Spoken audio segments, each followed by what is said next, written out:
Thank you everyone for coming. This is just before we get going. With the war raging in Ukraine, it's hard to think about anything else. Like if anybody from Ukraine is watching this video, I want to tell you that we feel your pain and that Canada is opening doors for you. So having immigrated here from the war in Bosnia, like exactly 30 years ago, like I understand how hard it is to leave everything behind if you're lucky to get out of there. But I assure you, you're going to have a good life in Canada. And I'm thankful for Canada who gave me second chance of life, which was over half a life ago. So sorry, this has nothing to do with serverless, but I just had to mention what's happening in the world. And back to serverless world, we did start a user group around 2017 where Chris Mans gave a 12-factor apps talk about AWS Lambda in Toronto, and that was my-blowing experience. And then we were originally like just back-end developers growing other people's APIs, but then we started empowering front-end developers, voice-first developers, and starting like building MVPs and product faster. And we noticed how we mesh with the product owners, product managers well. So when you intersect all these three activities, in the middle you get agility. And over the years, we started defining serverless as new agile and even the mindset, regardless of the tech stack you are in. And our focus now became like on achieving agility using managed services and serverless tech stack. And you notice that often we are like car mechanics who like keeping the car in the garage, and we don't know where the car is going to be driving. So it's like with serverless technologies, it enabled us to shift our focus from pimping our cars, like to competitive infrastructure and code, to driving the business forward. And we became obsessed by reducing the gap between IT and business needs. So that's the goal of meetups like this. And for those who are the first time with us, I hope you're not last time with us. Like John was talking about data meetups. I thought personally that the compute problem was solved. So another thing like networking is kind of solved as well. And the data part, like storage part, is still a messy. And we were hoping to have more meetups on that front as well. So we just firmed up a meetup on April 11 to talk about the beautiful framework Apache Beam, which blurs the line between batch and streaming. And like the presenter will be from Google Cloud, he's going to talk about the data flow implementation of Apache Beam. But the same framework you will be able to run in Spark, you will be able to run it in Apache Flink, which is used by AWS. So it's something I hope to see you there to that meetup. And if you want to present to us, let us know. We would like to focus less on the tools, but more on something that's going to be useful for businesses. And now back to the feature presenter, Gojko. So Gojko doesn't even know it, but he was from the very beginning with this group. When I was preparing the first presentation, I used your material, Gojko. Thank you for that. And then when I did the Amazon Alexa and chatbot presentation, it was Claudia.js that we used at the time, not serverless. That's another baby of his. So just honored to be here. And nowadays, when we're back to the big companies, helping them become agile, I'm learning from Gojko's impact mapping again. So you've been in my life last 5 years, I think. And it's not just that he also like writes books on these various topics in IT. You know about the book.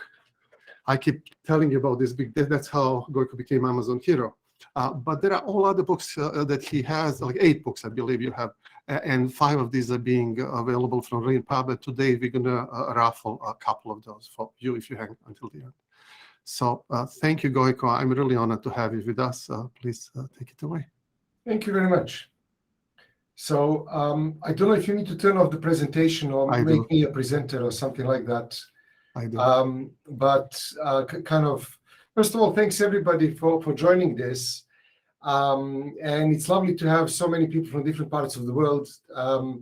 And as Daniel said, the idea today is to look at how do we kind of architecture and design serverless apps in a way that they are very quick and that users enjoy using them quite a lot. So usually in the context of serverless deployments, people talk about optimized throughput.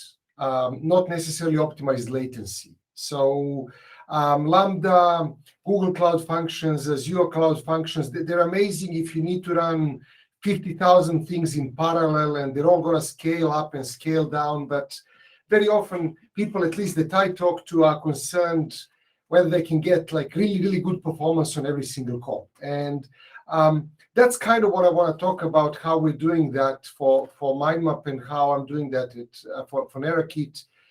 So my context with serverless is that I'm kind of building two products on that platform, my own products that are kind of B2C and B2B. And one of those products was a very early adopter of Lambda. We were live on AWS Lambda from 2016, and 100% running on Lambda, killed everything else in early 2017. It's a online collaboration tool where hundreds of thousands of users will daily try to edit documents collaboratively, and we really try to give them a very good experience. The other thing that I've been building for the last 4 years is slightly more kind of data heavy, and that's a tool that helps people create videos very easily. So that's not necessarily the common use case for AWS Lambda, where things are longer running tasks and they're CPU heavy and memory heavy, but almost everything is running in Lambda there as well. So Daniel warned me that Google Meet seems to kind of try to do some artificial intelligence zooming on me, and it's cutting off my slides when I'm speaking like this. So if you are seeing only a portion of the slides, try zooming out a bit or resizing your screen, and then you'll see everything. If your screen is 69, you should be seeing everything anyway. So anyway, to get started, it's kind of Friday evening here. I assume for people on the other side of the world, it's already Saturday. I know some people join from Asia. For people in Toronto, it's probably kind of Friday midday, and everybody's a bit tired, I guess, and looking forward to the weekend. And I just remembered when Daniel was talking how about 14 years ago, when my son was born, I remember my wife kind of really being on my case because I had to work every weekend. And I used to fucking dread Saturdays because I knew that kind of it's going to be total chaos every time. And I ended up quitting that job. That was actually the last full-time job I had. I ended up quitting that job because we were doing support over the weekend all the time. And the reason why we were doing support over the weekend all the time was that I was working for a company that was doing high throughput transaction processing for clients that were gambling companies all over the world. And usually Saturdays in England were where most of the traffic happens. So that's where the football games were happening during the day. That's where the horse races were during the day. And almost every Saturday, a couple of us were kind of looking at the logs, looking at the metrics, hoping that the database is not going to fall over, or if it falls over, starting to hot patch and optimize queries and things like that. That's totally insane. And I build my own products now. And one of the things that just happened last few months that's totally amazing is one of the products I'm working on has become kind of reasonably popular. And what I mean by that is this is the graph of growth. So this is kind of last 4 months, and you can see somewhere from late December, usage starts kind of to jump up. This is active site usage, tasks executed on the system. So somewhere in November, the average number of tasks executed per day to build videos was about 200. Now, kind of the site is getting something like, almost 8,000 today. And that's a 40 times growth in a space of 3 months. I can't imagine what people who I worked for 14 years ago would have thought about something growing 40 times over a few months, because kind of getting new hardware, getting new machines was so difficult, and getting kind of reserved capacity there was so difficult that pretty much they were hoping for every weekend to be as good as possible, but not kind of too good so the system doesn't fall over. And that's what kind of serverless really helps me with.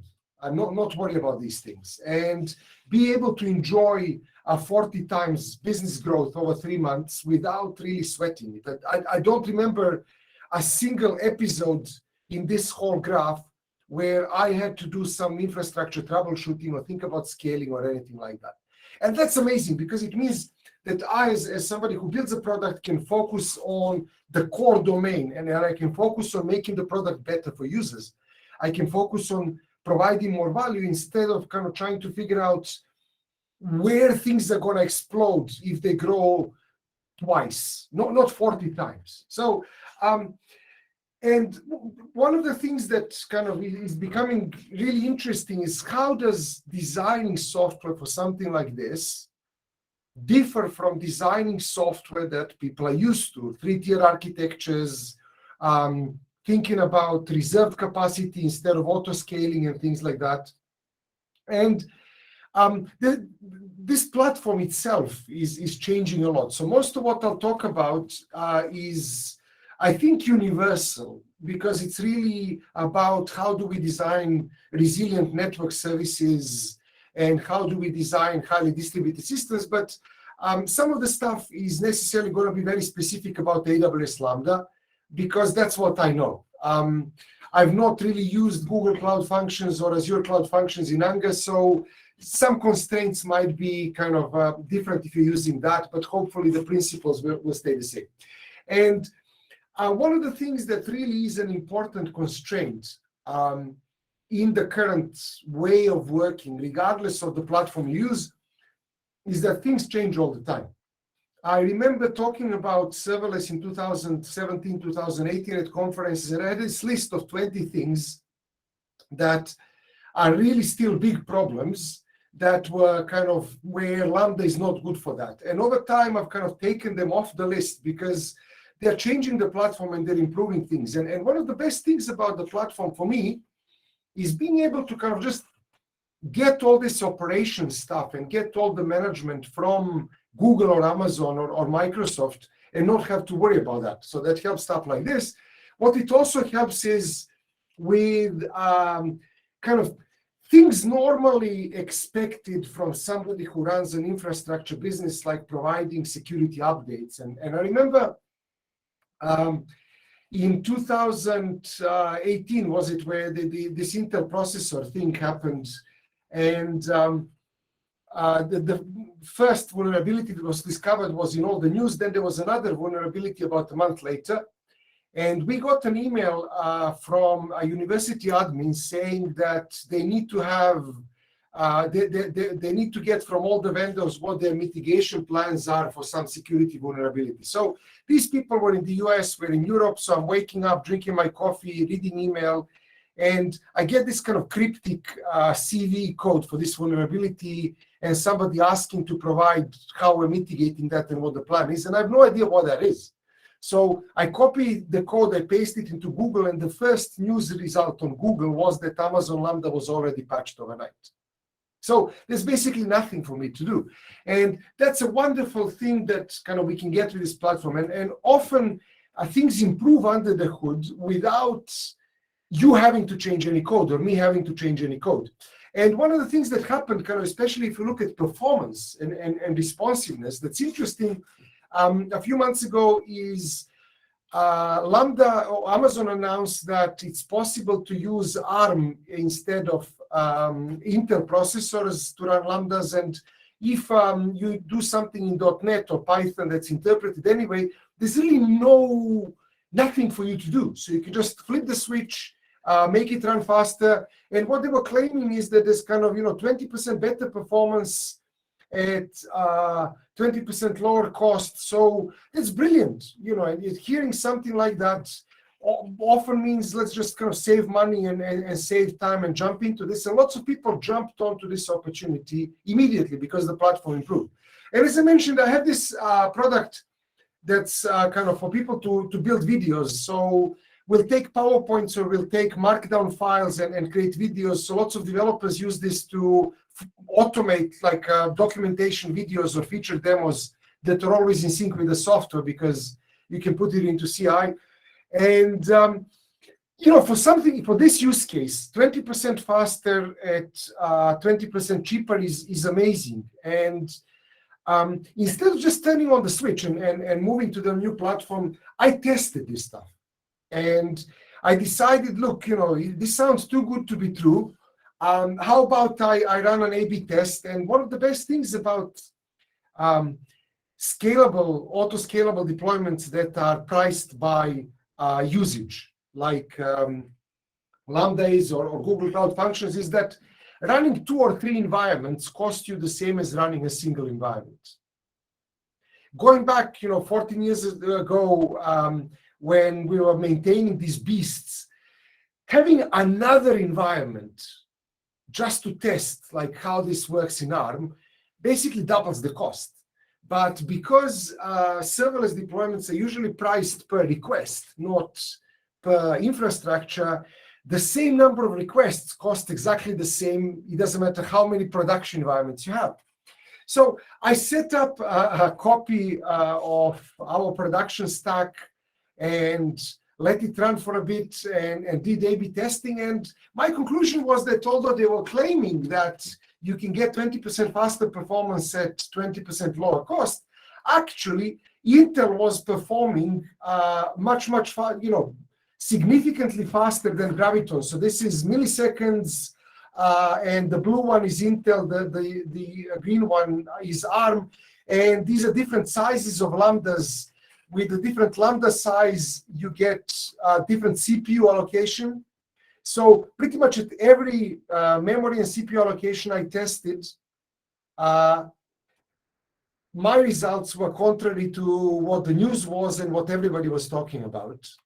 And if I just kind of turned on the switch blindly, as lots of people were doing, I'd actually end up paying more and my users would suffer. And then a few days, I actually published the results of this research. You can download it from this URL. And you have it in the slides that you can download.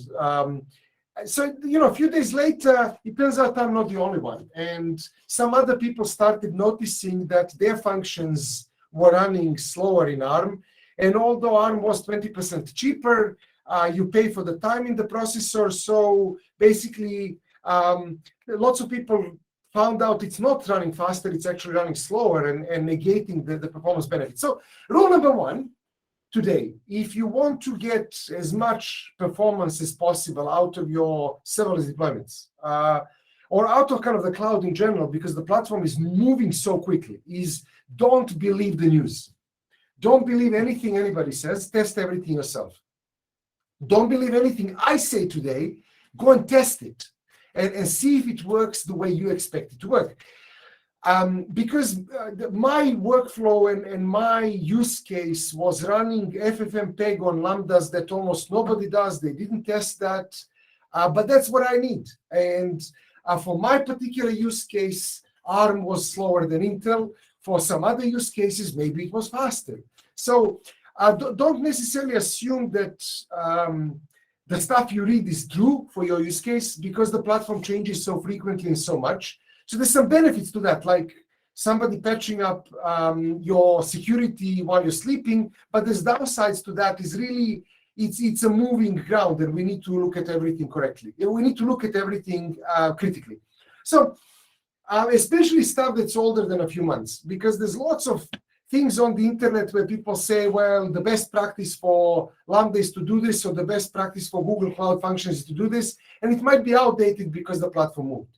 So here's an example, and this is what I want you to think about. So there's 2 ways of setting APIs on Amazon. You can set an edge-optimized API, or you can set a regional API. So the big difference is that an edge-optimized API endpoint terminates the connection between the client and your API at the nearest cloud point of presence. So these are not even AWS regions; these are CDN regions. So they have hundreds and hundreds of these all over the world. And so with a regional API, say if I'm a user in Europe and the software is running in Amazon's Northeast American region. With the edge optimized API, my request is going to go to the closest Amazon presence point that would probably be Frankfurt at the moment for me, and then we'll go through Amazon's list network from Frankfurt to US East 1, where it will execute a Lambda. With a regional endpoint, my request will go just through the public internet and find its way to US East 1, whatever the routing is. And Amazon documentation says that this typically improves connection times for diverse clients, and you want to do that, and everybody's doing this. And Amazon, last time I checked, had 225 presence points all over the world. So you get connecting there. And actually, like with many of these things, the flip between one and the other is very easy. So the flip between one and the other is just in the configuration file. If you're deploying using CloudFormation, you just say my endpoint configuration is regional edge. And almost everybody I know, when I kind of look at the code, advising people, has edge turned on because they've read in the documentation, edge is kind of generally better. And I said, don't trust anybody about this. Just go and test your stuff, figure out where your users are, where your services are, and test it. And for example, we ran a couple of tests because we service in East US, and we have clients all over the world. So we ran a bunch of tests. And testing from North Europe, this is testing from Stockholm a few months ago. Not a few months ago, like a year ago. Testing against the edge and the regional, because Amazon has a presence point in Stockholm. We're probably kind of less than a kilometer away from that presence point. Actually, it looked like the edge, so going from Stockholm to Stockholm in Amazon and then to the US, was consistently slower for us than going over the public internet. And there's a million reasons why that might be. Maybe, Sweden has really good public internet infrastructure, and you're not going to get the same results from somewhere in rural US, maybe, or in Australia. But kind of almost everywhere I've tested this. I've been testing this like a maniac everywhere I can. Everywhere I've tested this, regional defeats edge for my use case. And that means that it's, again, contrary to the documentation. And it shaves off, a tenth or something like that of the request. And you might want to look into that in order to provide kind of faster responses to clients. So as a way of getting these tests easier, I've built an open source tool called Inquisitor. You can download this from GitHub, and you can also run it from the serverless application repo. And it will install a bunch of different configurations of APIs and functions in a region, so you can then poke it directly and it will present results. So I said, rule number one, go and just test everything yourself. Don't assume that anything is true, especially if you want to shave milliseconds off your performance. The other thing that's kind of interesting about serverless as a way of delivering compute comes from Tim Wagner's original idea. Tim Wagner was the main kind of originator of Lambda and the product manager for Lambda when it started. And at reInvent 2016, he presented kind of this idea where he said the whole purpose is to deliver on demand and never really pay for idle. The big reason why those kind of gambling companies in the UK that I used to work with 14, 15 years ago were not be able to scale quickly is they would have to pay for idle. You can provide 10 times more capacity over a Saturday when it's busy, but what do you do with that capacity for the rest of the week? And how much does that cost you when you don't need it? And how much do you know how far you need to scale to satisfy everybody on a busy Saturday? And those are some really, really tricky business decisions people needed to make in 2005, 2006. And Lambda came along 10 years later with the idea that if you need it to scale, it's just going to scale. But if you don't need it to scale, you don't have to pay anything. And as a product owner of two small startup products that are kind of servicing lots of people with variable demand, this is amazingly good for me. because I can save money, but at the same time, I can handle the traffic when I need to handle it.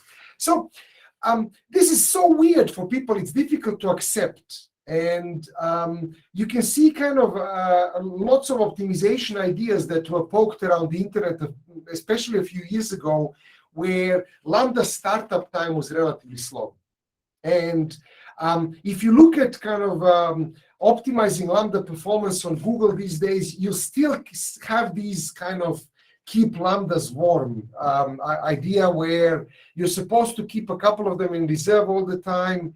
And fair enough, you pay even if they're not doing anything, but that means when your clients come, that's going to be, they will get serviced fast. And maybe that was true in 2016. But for most use cases today, that's pointless. And the thing is, you can still see a lot of this online, and you shouldn't really trust it. And not just see this online, but people figured how to make money from it. And kind of Microsoft in 2019 figured that their customers are really uncomfortable with this idea of auto-scaling. And they decided to offer a premium plan, which I assume costs an arm and a leg. It's kind of using pre-warmed workers. So your workloads are always going to be there, but you're effectively going to pay for something all the time. You're not going to be able to scale up and scale down that easily. And Jeff Bezos probably read this in 2019 in April and decided that if there are people who want to pay money for this, why wouldn't Amazon take it? So in December 2019, they allowed people to provision execution. So what you can do is very, very easily just in the kind of configuration file, say, well, I want you to keep 20 Lambdas warm all the time for me for this one, and I'm fine paying for it like they're working all the time. So at this point, you just have like 20 servers that are running much more expensively than with EC2 or containers or something like that, and they're waiting for users to come so they can service them. And people hope that this is going to reduce latency in average and things like that, but it's not. It's not for a very simple reason that these 20 might still cause cold starts if they're busy and somebody new comes. These 20 don't have to be the ones servicing the demands. And again, you can test this with Inquisitor. So here's kind of Inquisitor testing without any provisioning and with 12 provisioned. I first ran a test without any provisioning, and it executed on 12 different instances. So I said, okay, now with 12 different instances, I'm going to provision those 12 because I know how much capacity I need. I restarted the whole thing, and with 12 provisioned instances, actually, the average time was slightly lower.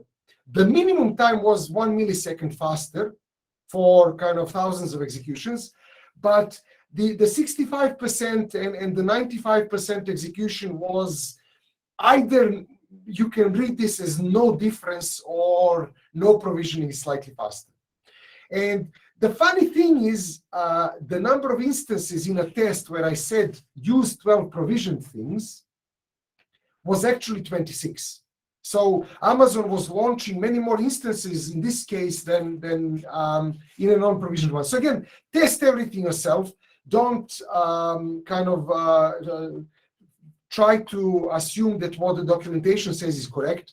And with provisioning, if you need to do provisioning, the big question is how do you do this capacity planning? How do you know if 12 is enough or 20 or something like that? So my experience is that letting Amazon's algorithms worry about this works really well for my use cases.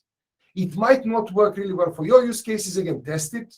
But as we were moving from Heroku to Lambda in 2016 to 2017, we had end user latency measurements in the browser to see, will people notice something different? Do we need to keep these Lambdas warm or not? And our measurements were that kind of most people didn't notice any difference. So from that perspective, really kind of think about, do you want to take over the responsibility for capacity planning and measurement, or do you want to get kind of the algorithms that they've developed to do it?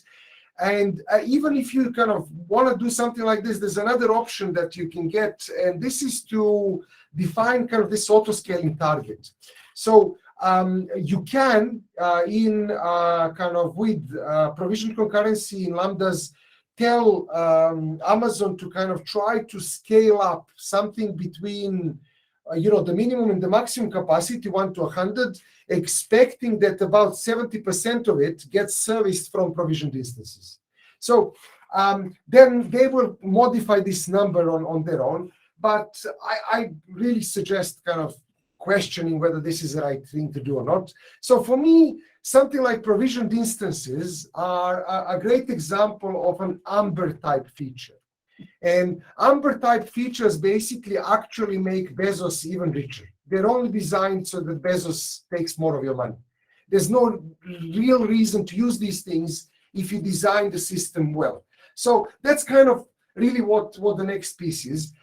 So you can do your own tests around latency and startup times and things like that with Inquisitor or with something else. There's a guy called Mikhail Shilkov who publishes research periodically. The last data I found on his website is from a year ago, where he compares different types of executions for Lambda, for Azure, for Google Cloud Platform. So even if you're not using Lambda, you can find data about this there on some example workloads. And again, with the caveat that these example workloads don't necessarily need to be the same as yours. So it's worth investigating on your stuff. But if you look at this thing, kind of what that means is that if you write stuff in Python or JavaScript, for most cases, a new Lambda is going to wake up in about a quarter of a second, which means that really nobody's going to notice any difference, especially if you're under heavy load. And messing around with the algorithms is not recommended. At the same time, if you do something in C# or if you do something in like a Docker container deployed to Lambda, that's going to take kind of a bit more time to start. So maybe if you're limited to these cases, provisioned instances are a way to go. But anyway, so rule number 2, to get the benefits out of this stuff, really start speedily. What I mean by that is usually people optimize 3-tier architectures for fast failovers. They focus on time to recover because that was the best practice for the last 30 years. That's why we had active clusters where the cache is loaded, the system is connected to the database, and if the primary node dies, the secondary node can take over very easily, which is brilliant if you're developing something like DynamoDB or a database server. But if you're developing a typical web app, or if you're developing some API that people will connect to, or something that consumers will connect to, usually the startup time of new Lambdas is now less than how much their Wi-Fi is going to cost, or where kind of things are going to use through the network to come to Amazon. And it's no longer that much of a concern. What is a concern, if you want to benefit from this, is that our Lambdas cannot delay starting for a long time. So the data that Mikhail has and the data that I showed you is kind of basically for Lambdas that are doing just a log and nothing else. So if your Lambda can start quickly, if it doesn't take up too much resources, you can really benefit from this. Now, this thing is very specific to Amazon, and on other platforms, things might be different. And I said my experience is mostly with Amazon. I know Mikhail kind of pulled data for Azure where the numbers are really in seconds. And the fastest things seem to kind of be in the range of 5 to 10 seconds even. So maybe what I said doesn't really make sense if you're deployed on Azure or Google Cloud. But if you're deployed on Amazon, this is how you do it, basically. So in any Lambda function, there's 2 places where you can put some code. You can put it kind of in the static context that's outside the handler of each request, and that executes once per call start. Or you can put it somewhere inside the handler of the request that gets executed every time. And people try to optimize this stuff by moving lots of initialization to kind of the static context. If you work in Python or JavaScript, that there's no classes, again, the global context is static. The context of the function is for every request. And it sounds logical. Move everything you can out of that handler, move it in the static context, get it initialized. But what that means is basically your lambdas are going to start slowly. And the best thing to do at the moment, what I would suggest is initialize inside the request and lazily initialize only the things you need, and then cache it. What's kind of interesting is this static context survives between the requests. It gets reused across different kind of hits of the same lambda. This thing gets executed every time. So a lambda is not really stateless. People try to think about it as stateless, but it's not. The best way to think about serverless deployments is transient. It can die at any point. It can get replaced, but it's not stateless. It has state. So you can actually cache the context. You can start by lazily initializing something here and caching it in a local variable there, or lazily initializing something here and caching it in a variable there, not to execute the next request. That's how you get fast starts, plus you get kind of reused context for fast execution. So this brings me to a couple of kind of magical things. And one of the really interesting things when you start shaving off performance is where that performance is being lost. In many kind of typical Lambda functions, the Lambda receives a request from a user and does something like saving to a database, computing something, sending it back. And we're troubleshooting this really, really tricky Lambda a while ago. We couldn't reduce the execution time. And we were troubleshooting especially kind of the connecting time to DynamoDB, the database. And then I found out when you connect to Amazon resources using the JavaScript SDK version 2, they now have a version 3, but kind of we were still on version 2 back then. There's this kind of magical variable where you can say reuse connections. And what that means is that your client code for, say, DynamoDB or for S3 is using a TCP connection, an HTTPS connection from a Lambda to connect there. And it's establishing an HTTPS connection every time it needs to do something. That's great because it scales automatically. There's no connection pooling. There's no kind of keeping resources in memory. But at the same time, when you slim down Lambdas to do one specific thing to execute quickly, actually, the time it took to connect to DynamoDB using HTTPS, this HTTPS handshake, was longer than the functional part of a Lambda. So the performance wasn't being lost in our code. The performance was being lost in HTTPS handshakes that are being reestablished all the time. So you can cache this context. You can basically say, keep alive this TCP connection and keep it alive for a few minutes. So if there's another request coming in, you can just use it. Turning that on actually dropped latency significantly for us. So this is kind of the graph for that Lambda. And we were optimizing that so last year in January, you can see. And the kind of median millisecond execution was around 800 milliseconds. Before we turned that flag on, it fell to 300 milliseconds after we turned that flag on. And that's just ridiculous. So you know, keeping the HTTPS connection open was what actually did the trick for us. If you're using Node.js SDK version 2, investigate this. If you're using version 3, I think they have this flag turned on by default. If you're using a different programming language, check if there's some equivalent of this, because you might be losing milliseconds in places where you don't expect because of this whole transient architecture that reestablishes everything all the time. And you can, as I said, cache the context.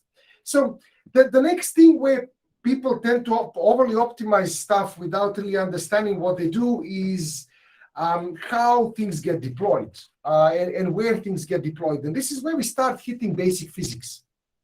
So on the kind of Cisco website, they have this very interesting data point that I found. I'm not a physicist. I don't know how to measure these things, but there's kind of some speed of light calculation and some speed of kind of photons moving through curved optic cables and things like that. And Cisco estimates that if you pull an optical cable halfway around the world and send a signal, there's like 70 millisecond delay on a half round trip, and about 140 milliseconds for the whole globe to kind of run around, which, you'd expect from that somebody in, say, Europe connecting to an API that's in North America, there would be a 70 millisecond delay or something like that compared to connecting to an API in Europe, or where we're being close. And again, similar test, I was in Stockholm where I was able to do these tests. So we know that the regional API is going to be faster. And the question is, how much faster is faster? So connecting to a regional API deployed like a kilometer away from where I was, and then deployed to Eastern US and deployed to Western US, here are roughly the numbers. So from Europe to US East, about 100 milliseconds get added. And if you go to West US, the request adds another 100 milliseconds. So if you're trying to shave milliseconds from your request, optimizing the Lambda might not actually be the right thing to do, because your Lambda might be running faster than the network connection if it's doing one small thing. And thinking about this, really it's important, first of all, again, using something that's publicly documented, like, speed of light and speed of light calculation is not necessarily there, because the numbers here are more than twice or almost twice as that, because it's not going directly. It's going through routers, it's going through switches, it's going through network equipment. And I mean, this is still amazing, but it's 100 milliseconds you might want to shave.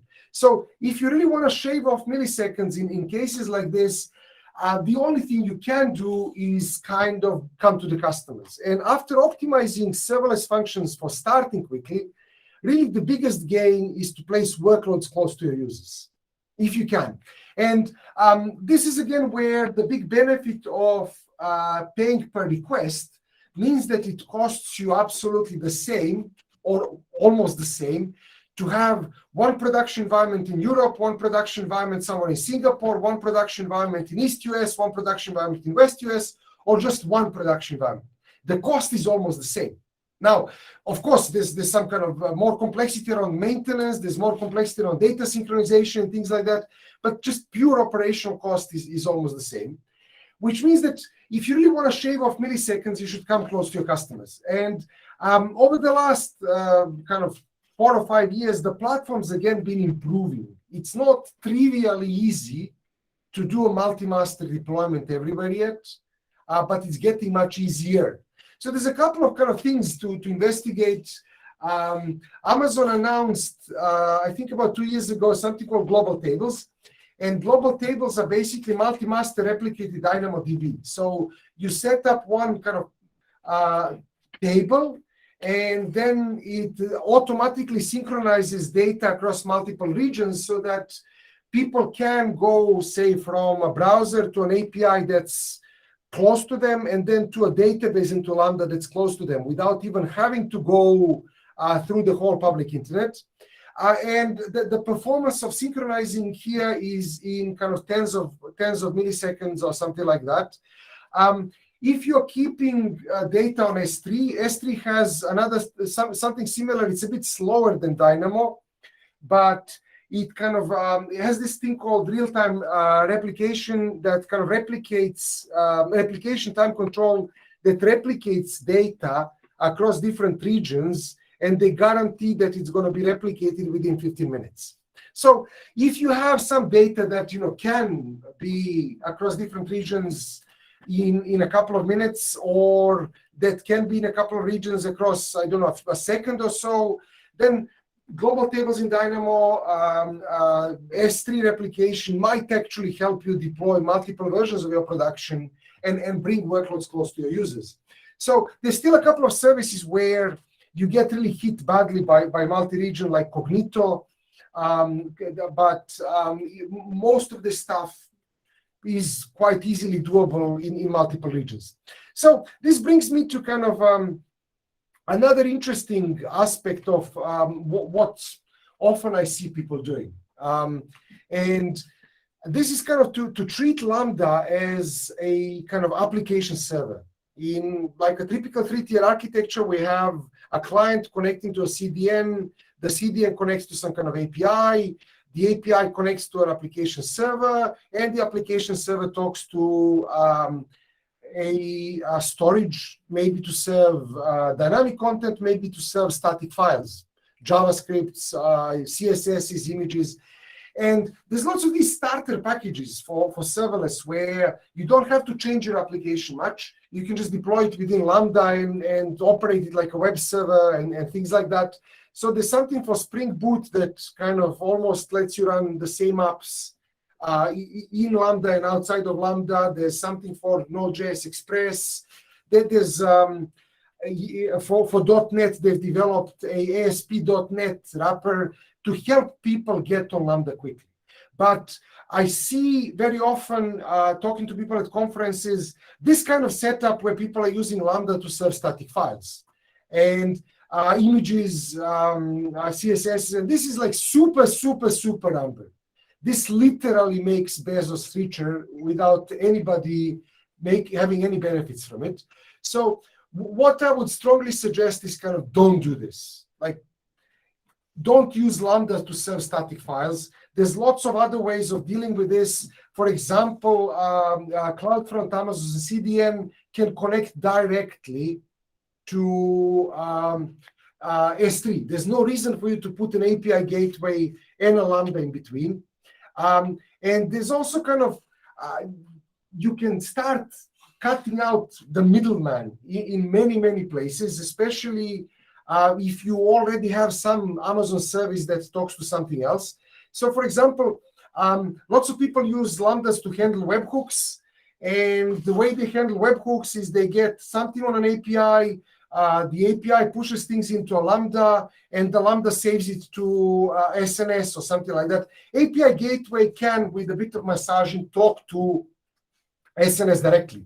You don't have to use Lambda there. So there's a really interesting comment that Alex Casalboni, who works for Amazon now, made in Serverless Days Toronto, Serverless Days Milan about 2 years ago, just as kind of Corona was starting.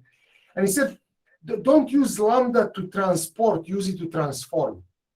If you're not transforming anything, if you're not doing any useful kind of compute or any security checks or something like that, like, don't use it as something in between. And in particular, one aspect of not using Lambda where you shouldn't be, where it just adds latency and adds complexity, is using it as a gatekeeper.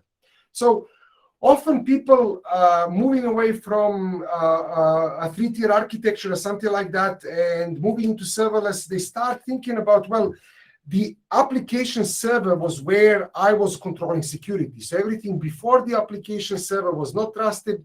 Everything after the application server is trusted, and they start doing kind of logic like that in Lambda directly. That's just a way to introduce a lot of latency. So, for example, you can avoid that with lots of different ways.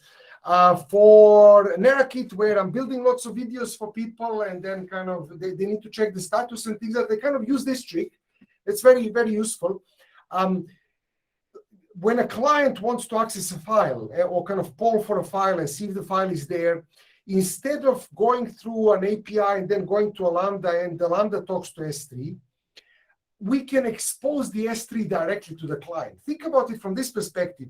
S3, Dynamo, and things like that, they're not actually backend storage. They're available on an HTTPS API. And they're not your backend, if it is at all, they're Amazon's backend. And an S3 bucket does not trust your Lambda function any more than it trusts my Lambda function or a totally unauthorized request. S3 will have to check each of those single requests and make sure that they're being called from an authorized caller. And what that allows us to do is actually provide like power of attorney in a sense. So instead of the client going through Lambdas and things like that all the time, we can go to a Lambda and Lambda can generate the power of attorney using the security signature protocol called Signature v4 that Amazon uses. And Lambda can say, look, here is a signed access URL for this object on S3. Only allow this customer for this period of time to access this object in this specific type. And then it can send that URL to the client, and then the client can access S3 very frequently, polling, looking for content. That's how we can shave off milliseconds. That's how we can shave access, because we're avoiding components, we get a signature once and then access S3 20 times or hundreds of times. That's also how we can save cost, because we're removing these things in between that really don't need to be there. So don't use Lambda as a gatekeeper. Use API Gateway for authorization, use SIGV for generating temporary credentials. There's also a wonderful kind of thing, again, Cognito I mentioned, although is not really easy to use in a multi-region environment. Cognito is Amazon's service for authenticating and giving credentials to end users. And what you can do with Cognito is you can set up an access policy based on somebody's user ID. So, for example, this user policy allows access to a specific prefix on a bucket. So I can say something like, allow anybody who's executing this policy, anybody who's granted this policy, access to something where you join their identity with a slash and anything after that. What this means is that on this particular bucket, for project buckets, all my users have their own folders, starting with their user identity, and individually they can upload and download files from their folders without even having to go and get this power of attorney. But I cannot access your files and you cannot access mine.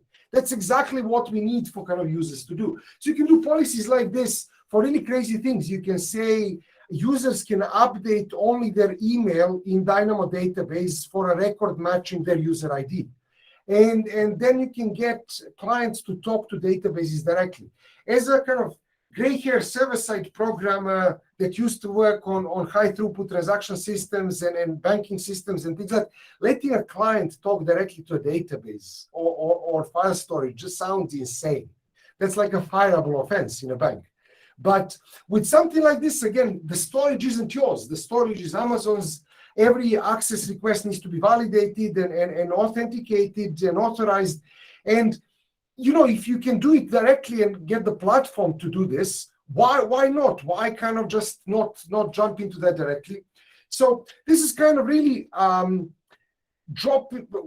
of the things I strongly suggest is trying to figure out how to avoid these kind of middlemen and things like that, but also to drop delegation whenever possible.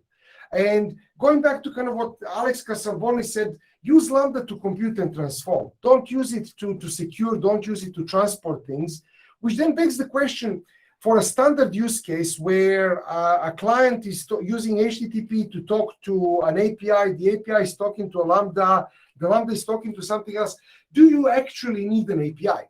So I've mentioned Cognito. Cognito allows you to give clients some templated credentials, and you can get the clients to use Cognito to save to a database or to talk to S3, but you can also get them to execute Lambdas using the SDK. And there is a possibility for clients to just use the Amazon AWS SDK and execute a Lambda directly without an API. And using Inquisitor, you can actually test something like that as well. By the way, this is a trick I use very often for Nerakit when I need to shave latency. And here's a test. So executing Lambdas through the regional API that we know is faster than the Edge API. In that same environment, kind of running thousands of tests, using the API gateway, instead of going to the Lambda directly, adds about 10 milliseconds in average. So if you really want to shave milliseconds, go directly to Lambda. Now, of course, if you think about how much work there is to do to process APIs and transform and everything, adding just 10 milliseconds is amazing. But at the same time, it is almost 25% of what actually was happening in this thing. So that's kind of in conclusion. Think about, if you really want to be like super responsive, optimize stuff for starting. Never trust really anything that you read, test it yourself. Try to remove the middleman as much as possible. Drop delegation. Try to kind of figure out, do you really need the Lambda somewhere, or can you let the clients talk to the backend resources directly? And think about kind of bringing the workloads back closer to your clients, because that's going to create the biggest effect. So thanks very much. That's what I kind of wanted to talk about. Hopefully this gives you some new ideas how to improve your apps. And there's a bunch of kind of things like this in my book, Running Serverless, that Daniel mentioned.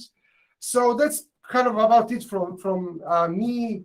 I'm happy to kind of stay and take questions. Thank you, Gojko. Oh my God. I just owe you so much, making me better engineer and architect over the years, and I didn't care what you're going to talk about. So this is like amazing. Thank you. I hope Jonathan and the crowd can testify. Yeah, no, that was outstanding. No, lots of good tips there. And as Gojko mentioned, it changes over time, right? It's a moving target because they're constantly evolving what Lambda can do in that. So, I mean, my own mental checklist of like things to keep in mind and do when I'm doing architectures is probably a little outdated and invalid. So it's great to hear another take and some excellent ideas like that. I'm sure the group also has some questions, hopefully. Yeah, and feel free to turn on your camera, and this is the interactive part of the chat. And if you're unhappy at any moment with the question, how it sounds, I will cut it out from the recording. So don't be shy.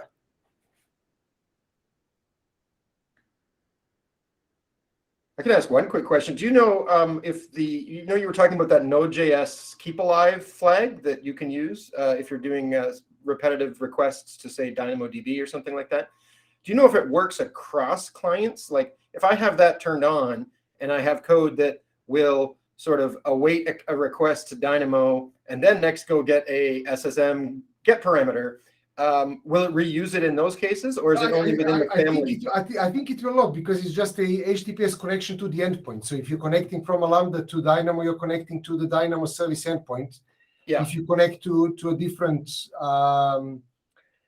like S3, that's a different endpoint. That's a different IP address. So, but it will, if you're talking to the same service, it will kind of keep it live. Yeah.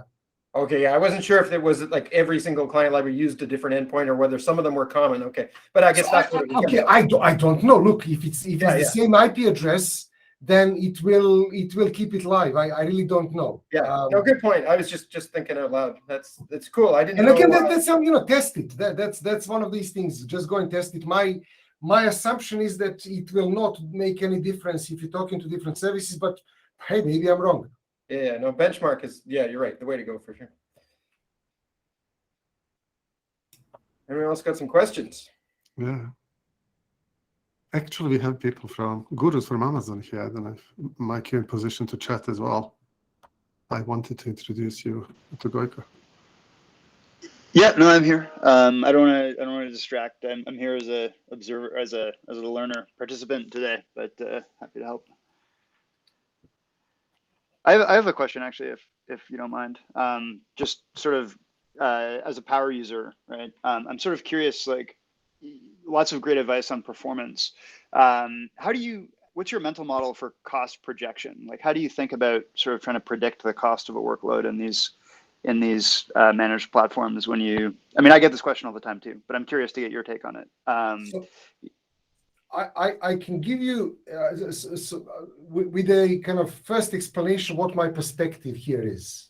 I'm a small business owner. My products run on Lambda, so I run 2 products on AWS, and generally the cost of these workloads is a rounding error for everything else we do.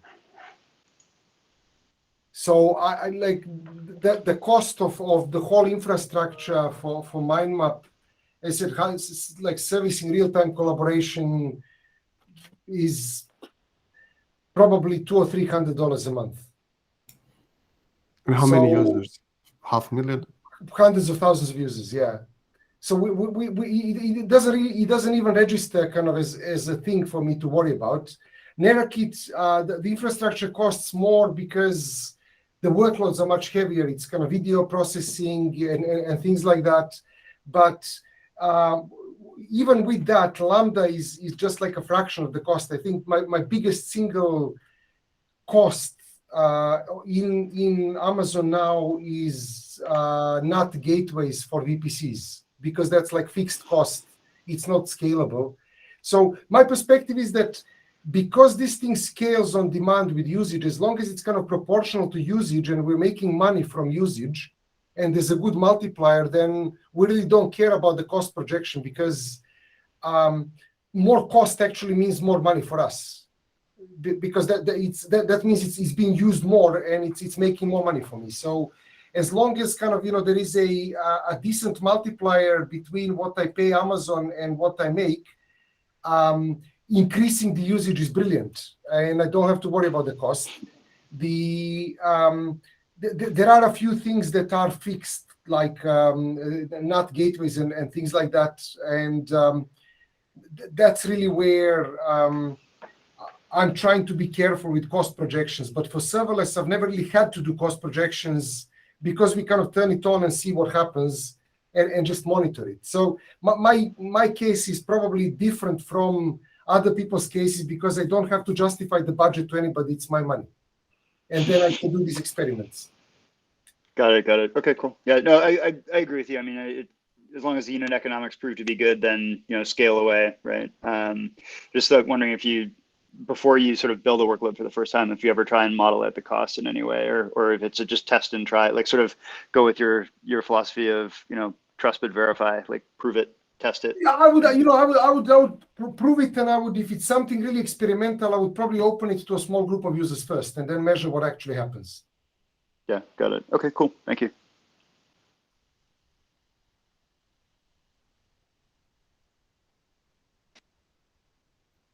Again, perfect, Mark. Hi. Feel free to turn on the camera, folks, and fire away. Hi, Mark.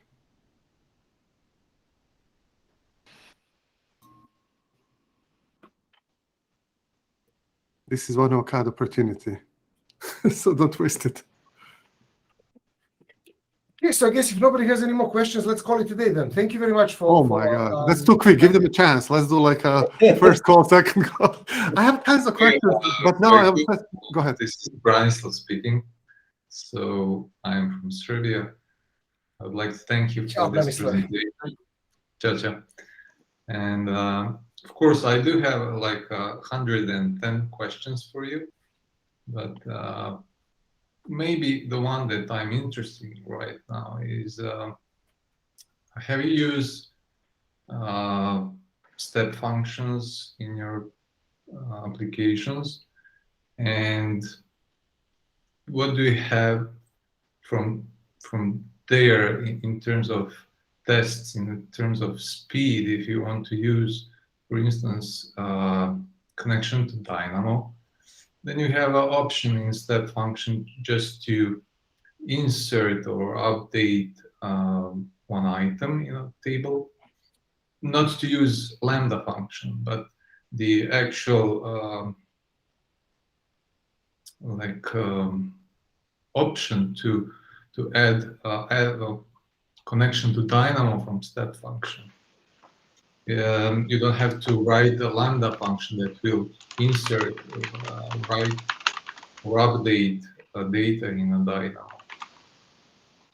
So in general, do you use step functions for your work, or do you have any experience in a speed or something like that? So I don't use step functions a lot. I have some step functions that are running some kind of longer workflows for coordination. So I can't really talk too much about the speed of that versus Lambda, but that's something that is reasonably easy to test.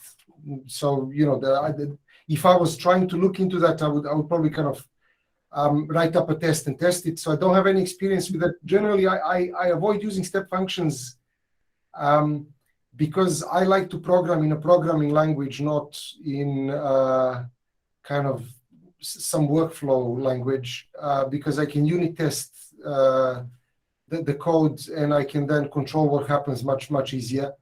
But that's just like a personal preference. That's not really anything against or for step functions. I tend to like to kind of code in a programming language. And I've, in the past, burnt my fingers trying to kind of manage complexity with these kind of workflow languages. Again, not with step functions, with other types of kind of workflows.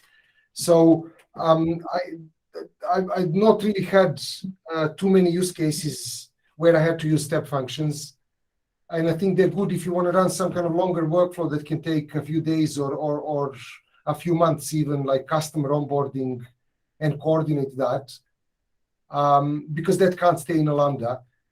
So yeah, my mental model is that step functions are for some longer workflows where most of it is waiting for some external event to happen, and modeling kind of business workflows in it. I probably wouldn't use it for technical workflows that can go into a Lambda. Okay, thank you. But again, that's just like personal preference. I have no data points to tell you if it's good or bad. Sure. Anybody else? And then don't forget the raffle as well. So go to Bitly. Hi, team. I'm Hector from Uruguay.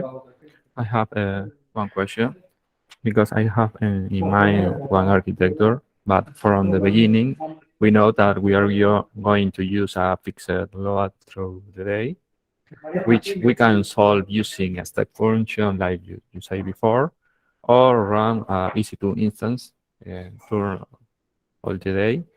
But the question is, since we have some steps that we can divide into a smaller lambda, what could be the most appropriate approach to do a small disk for a small lambda or run into a EC2 instance sense?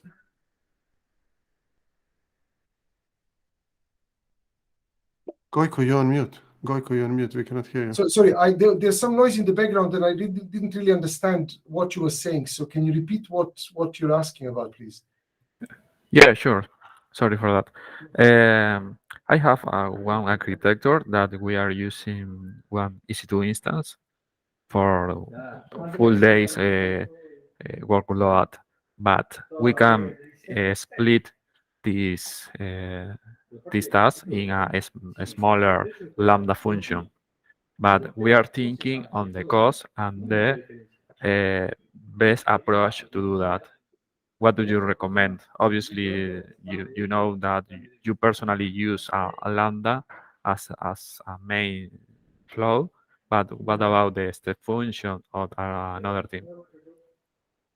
I guess that depends on what you're trying to optimize. If you're trying to just optimize the cost of that thing running, and one EC2 can do everything for you, and you don't need to scale it, then keep it in EC2. I mean, if you have needs to scale that dynamically up and down when you have more traffic, if you have kind of the needs to split up security so that your certain things get lower privileges, because typically when you have everything on a single EC2 service, then that thing has full access to everything.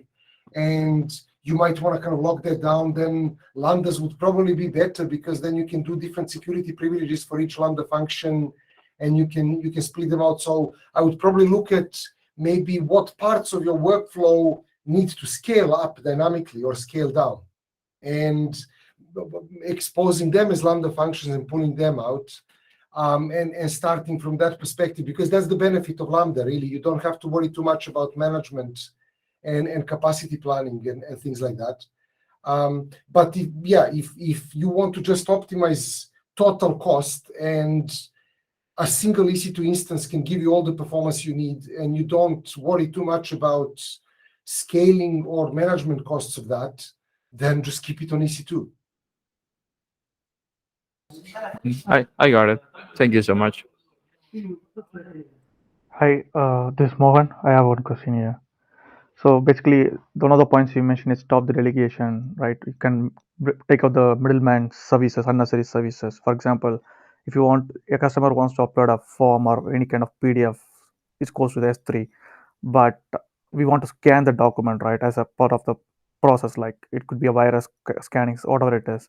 So what you kind of recommendation you do is, can we do the scanning at the edge? I heard something like edge lambda, which it will be even beneficial, we can do a validation at very close to the customer, and if it's successful, we can upload to the S3 bucket. So I just want to know, like, how after uploading or before uploading, The customers are giving you documents, and you want to scan them before giving them to some other customers, or so what's the purpose of scanning? What are you risking there? It's kind of a form, where the customers can fill some details and upload some attachments, say their personal certificates, anything. So we just want to make sure that those are not something corrupted virus scan. It's kind of a virus scanning, we can say, And who is going to access these documents later? We could say it's some other business teams who download those applications and they process it. So what I would probably do, if you wanted to do it in a like a drop delegation way, is I would create 2 buckets. One bucket would be for uploads that are not scanned yet, and the other would be for documents that are scanned. Or you could do it even with a single bucket and use metadata on S3, because you can attach metadata. So when a client uploads something, the client would upload directly to S3, but a different function would then be called when an upload finishes. You can trigger functions when a file is uploaded to S3, and then that function would scan for a virus. And if the scan was safe, then it would modify the metadata on the document, or it would move the document to the other bucket, or somehow mark it that it's available for downloads. And before that, it would not be available for downloads. So then you get the benefit of the client uploading a large document directly to S3. So it doesn't have to go through the API gateway and Lambda. You can use multi-part uploads. You can do kind of resumable uploads and things like that. And you also get the benefit of on-demand execution for these scanners.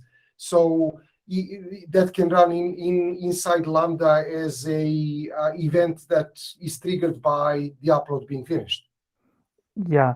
The thing is, if the scan says that's infected, but we have to inform the users, okay, your file got corrupted, can you please upload it? So with this architecture design, it's not possible, because it's asynchronous way of doing it, right? Wow, I mean, you can send clients to, you can send to a WebSocket, you can pull from a client. I use a very similar architecture to what I just explained for building videos that can take hours. Okay. So a client will upload kind of a PowerPoint file to an S3 bucket. A conversion process picks up to load up the slides from the PowerPoint. Then a different conversion process wakes up to generate kind of text-to-speech narration from speaker notes. And then another thing wakes up to compile the video at the end. And then the client kind of can download it. All that time, the client is getting progress, either through task statuses on S3 or through WebSockets. So there's lots of ways of notifying the client about something. It doesn't have to be synchronous. Okay, thank you very much.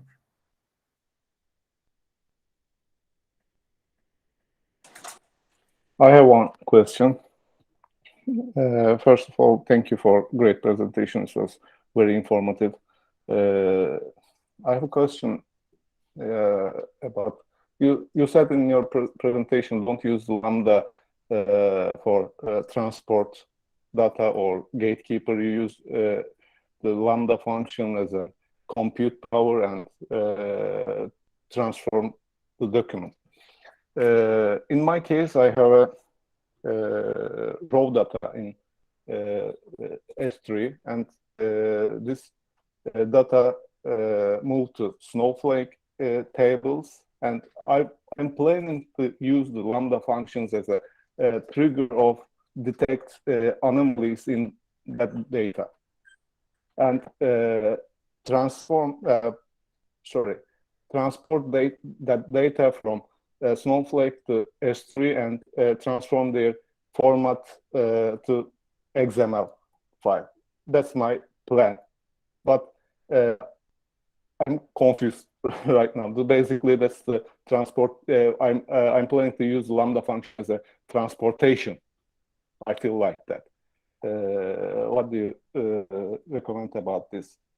Well, I mean, so I don't use Snowflake, so I don't know if it's possible to kind of just load data into Snowflake from S3 some other way. If it's not possible, then Lambda is a perfect way to do that. But No. Fine. If I said don't transport in a context of if there is a different way of moving data from one to another that's more automated that Amazon already provides, don't reinvent the wheel. Why would you kind of just transport data from one place to another if Amazon already gives you a way to do that? So there's lots of ways. For example, DynamoDB can export data through a stream and then you can send it somewhere else, or kind of S3 can cause events and things like that. So there's ways. For some of these services, there are better ways of transporting data around. But if there is no other way around to transport data between S3 and Snowflake, then Lambda seems like a reasonable way to do it. And the other thing that you said is kind of transforming it into some other format. Again, that's compute, that's transforming the data. So, so I don't know enough about Snowflake. Sorry, I don't work for Amazon, so I don't really know a lot about these other services. I only know what I use there from it. Okay, I understand. Thank you again. Gojko, one question. Thanks for the talk. It was great. And you talked about HTTP API with the service integrations, I guess, mostly about the REST version that was there first.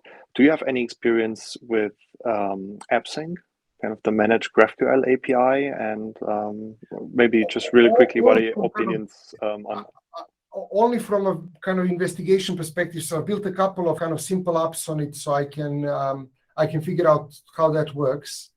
I've not used it in anger in production, so it's difficult from a production perspective kind of to talk about that. But AppSync is one of those things where it will get the data for you in the right place, even without a Lambda function. So it can expose Dynamo, or it can expose kind of data you have somewhere else in Amazon to clients directly without putting a Lambda in. So that would be an example of using something else to transport the data and be a gatekeeper.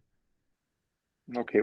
So if you want to build like a data access API that doesn't really do a lot of transformations or compute, AppSync would probably be a good approach. Yeah, would have been interested in the Inquisitor measurings, also including AppSync. Well, I mean, it's open source. It's open source, so it should be fairly easy to kind of add.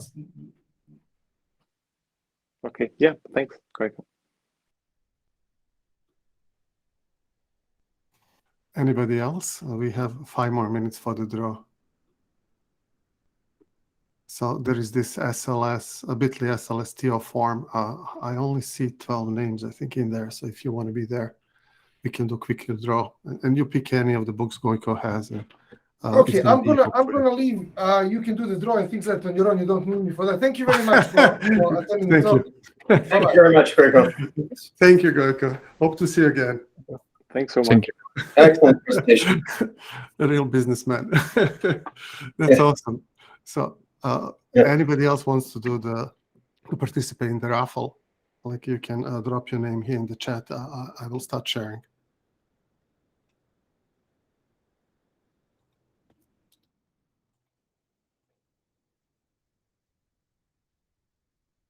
Can you see my screen? Yes, you can. So Willem names. Anybody else wants his name here? Mike, are you still with us? I'm still here, but I don't need to be in the draw. It's okay. That's why not? Like, he has really cool books. So ready? Anybody else? Last call. Okay.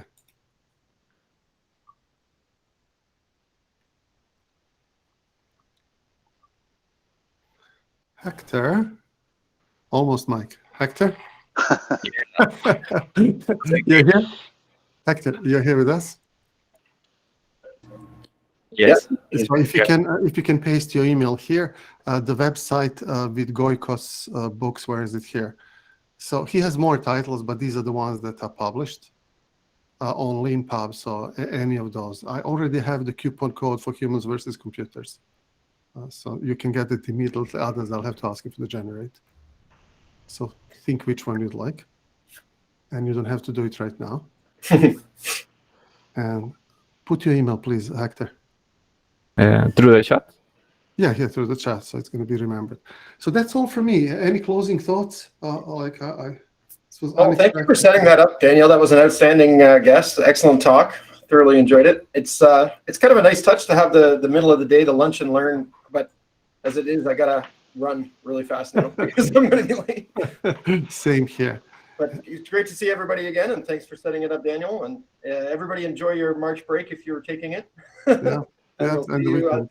see you at the next meetup. Thanks. Yeah, thank you, Daniel. Thank you. Thank you.